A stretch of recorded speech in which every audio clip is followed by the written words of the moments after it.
দুনিয়ার পেছনে ঘুরে কয়দিন আর যৌবনের বাহাদুরি করবি রে যুবক। ওই ফেরাউনের ইতিহাস পড়ে দেখ, আজকে দুনিয়াতে কোনো নাম নেওয়ার কোনো মানুষ নাই, অথচ ওই ফেরাউনের টাকা পয়সার অভাব ছিল না, কিন্তু আজ তার কোনো নাম নিতেও কেউ চায় না, ঘৃণা করে স্মরণ করে সবাই। এরে আল্লাহর গোলাম, অথচ তাকায় দেখো ওই ফেরাউনের ঘরে তার আপন স্ত্রী আসিয়া আল্লাহর কেমন পেয়ারা বান্দি হইলেন। মায়ার নবী মেরাজে যাচ্ছেন, হঠাৎ জান্নাতের ঘ্রাণ নাকে আসলো। জিবরাইল আমিন, এই জান্নাতের সুঘ্রাণ কোথা থেকে আসলো? জিবরাইল আমিন বলেন, পয়গম্বর ফেরাউনের স্ত্রী আসিয়ার কবর থেকে এই ঘ্রাণ। যেই আসিয়া আল্লাহর পেয়ারা বান্দি, কিয়ামতের ময়দানে আসিয়ার সাথে আমার রসুলের বিবাহের বন্ধন হয়ে যাবে।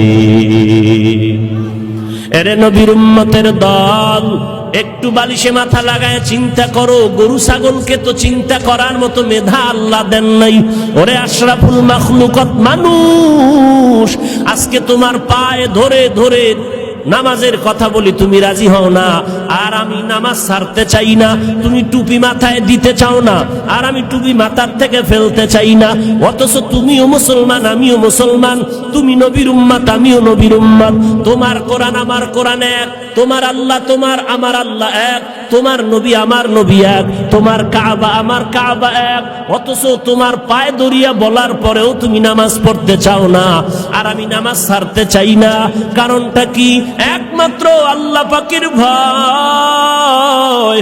আর এই আল্লাহ পাকের ভয় যতক্ষণ পর্যন্ত তোমার অন্তরে আসবে না, ততক্ষণ পর্যন্ত নেক আমল করা যাবে না, গুনাহ ছাড়া যাবে না।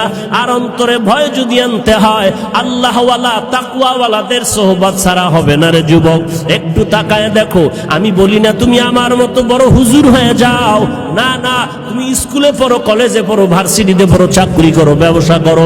একটু তাকায় দেখো ডানে বামে, তোমার আমার মতো যুবক স্কুল কলেজে পড়ে এক ওয়াক্ত নামাজ বাদ দেয় না, আছে না নাই? তোমার বিবেকরে জিজ্ঞাসা করো, তুমি কেন পারবা না? তোমার আমার মতো যুবক র্যাব, আর্মি, পুলিশ, বিডিআর এর চাকরি করে, নামাজ বাদ দেয় না। তোমার বিবেকরে জিজ্ঞাসা করো, তুমি কেন পারবা না? তোমার আমার মতো যুবক তাকায় দেখো, কোটি টাকার ব্যবসা করে, হারাম খায় না, নামাজ ছাড়ে না, তুমি কেন পারবা না? ও যুবক, আল্লাহর কাছে হেদায়েতের দোয়া করো, চোখের পানি ছেড়ে কান্না করো।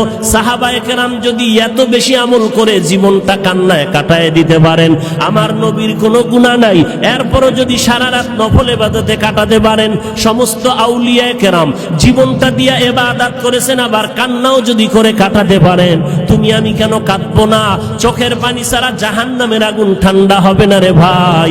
আল্লাহর কোরআনটাকে মিথ্যা মনে করিও না, রসুলের কথাগুলোকে মিথ্যা মনে করিও না। পারলে পা দুটো আগায় দাও, আমি পায়ে হাত রেখে বলবো, দুনিয়ার গরম সহ্য করতে পারি না, কেউ যদি একটা বেতের বাড়ি দেয় সহ্য করতে পারি না। অথচ নবীর কত কঠিন কথা। নবীজির মেয়ে ফাতেমাকে নবী বলেন, ইয়া ফাতেমা তু আনকিজি নফসাকে মিনান নার, ও ফাতেমা, কবরে যাওয়ার আগে জাহান্নাম থেকে নিজেকে বাঁচাইয়া কবরে যাও। এরে নবীর আশিকির দল, আল্লাহর ভয় অন্তরে ঢুকাও, কারণ ওই কবর বড় ভয়ঙ্কর জায়গা। একটা বেতের বাড়ি যে সহ্য করতে পারো না, গুনাহগার হয় যদি অন্ধকার কবরে যাও, ওই কবরে 2% মাটির চাপ, একটা নয়, দুইটা নয়, 99টা সাপ। কবরে জাহান্নামের আগুন। আল্লাহর কোরআন সত্যতে কথাগুলো সত্য, আল্লাহর নবীর হাদিস সত্যতে কথাগুলো সত্য, পালানোর কোনো সুযোগ নাই।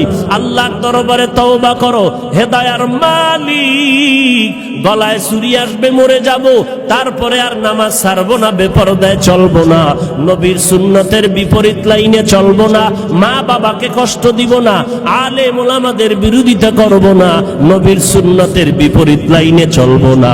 আল্লাহর কাছে তওবা করার জন্য বাবা যদি দিলটা তৈরি হয়, মুনাফিকি যদি না থাকে, খাঁটি তওবার নিয়তে দুটো হাত আল্লাহকে দেখায়া দাও।